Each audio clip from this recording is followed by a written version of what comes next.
Can এবং could এই দুইটা শব্দ কিংবা এই মডাল অক্সিলিয়ারির মধ্যে সবসময় আমাদের প্যাচ লাগে না যে আসলে ক্যান অর্থ কী আর কুড অর্থ কী, ক্যান এবং কুডের মধ্যে সম্পর্কটা কি, কিংবা কোন জায়গাতে আমার ক্যান ব্যবহার করতে হবে, কোন জায়গাতে কুড ব্যবহার করা উচিত, ক্যানের পাস্ট ফর্ম কি কুড, এই কোশ্চেনগুলো রয়েছে এগুলো সবসময় আমাদের মনের মধ্যে কি নড়াচড়া করে। তো আমরা আজকে চেষ্টা করব ক্যান এবং কুডের মধ্যে পার্থক্যটা দেখার এবং এগুলোর ব্যবহার কোন কোন জায়গায় সঠিক উপায়ে করা যায় এবং কোন জায়গায় কোনটা ব্যবহার করলে আমাদের প্রবলেম হবে না বা স্পোকেনের ক্ষেত্রে আমাদের অনেকটা ইম্প্রুভমেন্ট চলে আসবে। খেয়াল করে দেখেন ক্যান এবং কুডের মধ্যে খুব সিম্পল একটা পার্থক্য আছে, আমরা খুব শর্ট করে বোঝার চেষ্টা করব। খেয়াল করেন ক্যান এবং কুড, এটা বেসিক্যালি ক্যানের পাস্ট ফর্ম হচ্ছে কুড, এটা হচ্ছে V1 আর এটা হচ্ছে V2, কিন্তু এর মধ্যে আরও একটা সম্পর্ক রয়েছে। ক্যান এবং কুডের ব্যবহারের মধ্যে একটা টুইস্ট আছে, খেয়াল করে দেখবেন। আমরা মূলত ক্যানকে ব্যবহার করি, যেমন আমরা বলি যে I can work for 1 month, আমি 1 মাস কাজ করতে পারবো। ধরেন আমি একটা সেন্টেন্স লিখলাম, এবার আপনি 1 মাস কাজ করতে পারবো, আপনি যদি বলতেন আমি 1 মাস কাজ করতে পারতাম কুড, তখন কি হতো কুড, কারণ আমরা বললাম একটু আগে যে এই কুডটা হচ্ছে কি V2, কার V2, ক্যানের V2, কিন্তু আসলে কথা এটা না, কথাটা হচ্ছে যে ক্যান এবং কুডের আরেকটা খুব সুন্দর ব্যবহার আছে প্রশ্ন করার ক্ষেত্রে। কোন ক্ষেত্রে?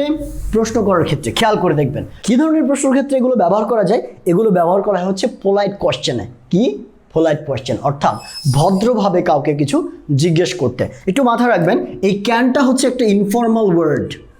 কি? একটা ইনফর্মাল ওয়ার্ড। আপনি যখন কাউকে ইনফর্মালি কোনো কিছু জিজ্ঞেস করবেন, যেমন আপনার সমবয়সী কারোর সাথে আপনি কথা বলছেন, কিছু একটা জানতে চাচ্ছেন কিংবা কোনো কিছু জানার জন্য প্রশ্ন করলেন, অ্যাট দ্য সেম টাইম আপনি আপনার ছোট কাউকে কোনো কিছু প্রশ্ন করলেন কিছু জানার জন্য, সেই ক্ষেত্রে কিন্তু আপনি ক্যান দিয়ে প্রশ্ন করতে পারেন। কিন্তু এই কুডটা হচ্ছে ফর্মাল, এই কুডটা হচ্ছে ফর্মাল, অর্থাৎ আপনি যখন আপনার বস কিংবা আপনার থেকে বড় কেউ কিংবা আপনার টিচার তাদেরকে কোনো কিছু জিজ্ঞেস করতে যাবেন বা রিকোয়েস্ট করতে যাবেন বা কোনো কিছু আস্ক করবেন, তখন কিন্তু আমরা ক্যান ব্যবহার করতে পারবো না, কুড ব্যবহার করতে হবে। কীরকম আমরা একটু উদাহরণ দিয়ে দেখিয়ে ফেলি, খেয়াল করবেন। ইনফর্মাল বললাম না, আমরা এখানে বলবো can you check my paper again. খেয়াল করে দেখেন can you check my paper again.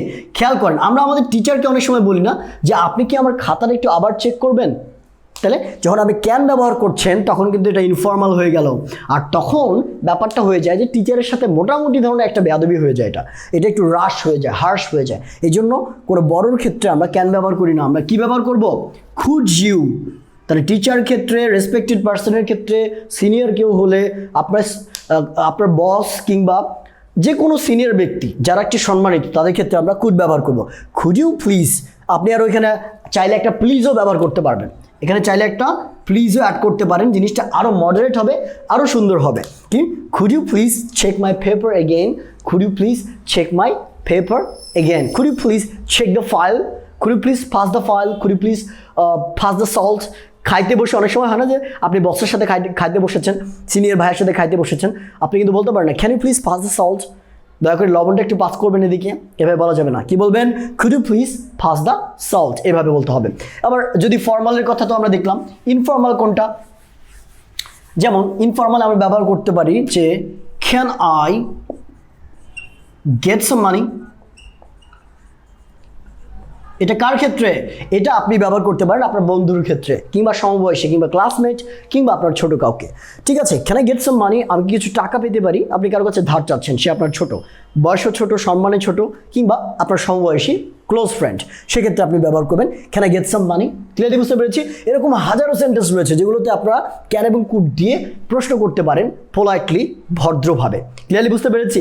Can এবং কুডের দুইটা পার্থক্য রয়েছে, এক হচ্ছে ক্যান ভার্বের প্রেজেন্ট ফর্ম, দুই হচ্ছে কি কুড হচ্ছে ভার্বের পাস্ট ফর্ম। ক্যান এবং কুড দুইটাই হচ্ছে মডাল অক্সিলিয়ারি, এই তথ্যগুলো একটু মাথায় রাখবেন। এবং ক্যানটা একটা ইনফর্মাল ওয়ার্ড, কুড হচ্ছে একটা ফর্মাল ওয়ার্ড। ক্যান ব্যবহার করব ইনফর্মালি প্রশ্ন করার ক্ষেত্রে, আর কুড ব্যবহার করব ফর্মালি কাউকে পোলাইটলি কিছু জিজ্ঞেস করার ক্ষেত্রে। ক্লিয়ারলি বুঝতে পেরেছি? আমি আশা করছি আজকের পর থেকে ক্যান এবং কুডের মধ্যে দিয়ে কোনো ধরনের কনফিউশন থাকবে না, এগুলো ব্যবহার আপনারা খুব সুন্দর করে করতে পারবেন। আগামী ক্লাসে দেখা হবে ও ছোট্ট একটা অ্যানাউন্সমেন্ট রয়েছে, স্পোকেন ইংলিশের আমাদের যে পপুলার কোর্সটা রয়েছে অনার্গর ইংলিশ, এটার 4th ব্যাচ আমরা শুরু করতে যাচ্ছি।